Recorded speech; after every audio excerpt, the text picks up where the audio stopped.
Howdy Rock Hill, Pastor Kyle here. Just wanted to give you a little recap if you weren't able to be there with us yesterday. We had a great morning with worship in the park and then a picnic afterwards.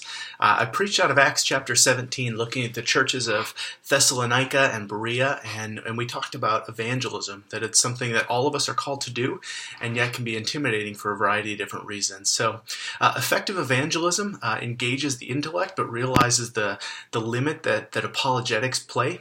What apologetics do is they give a rational defense of the faith, but what they can't do is give someone a new heart. And so the primary goal in our apologetics, or giving a rational defense of the faith, is to help people see that their main obstacle to faith is not intellectual, but rather volitional. They don't believe because they don't want to believe. They don't like the implications of belief and what that would have on their life. And so while we engage in them, while we provoke questions, while we show that there are rational explanations and that in fact the gospel of Jesus Christ is the best way to understand and interpret the world that we live in, the biblical view of history and the story of redemption is a compelling narrative that makes sense of our narrative.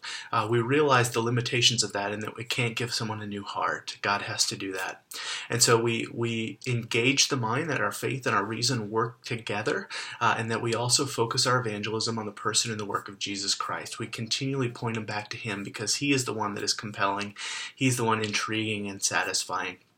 Now, when we do this, there tends to be four responses. There are those who respond well and convert and become followers of Jesus.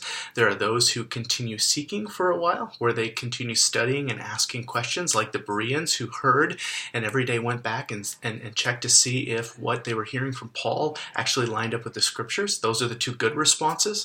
And then there's the response of indifference or neutrality, which is really a rejection of Jesus and His claims, and then outright opposition, which can tend to happen, which leads us to the cost of the cost of evangelism. Why did Paul and why do we continue doing it? The reasons being, we care more about the glory of God than we do our own comfort and our own lack of suffering, and so we want to make Him known because Jesus is worthy of all of the people that He bled and died for.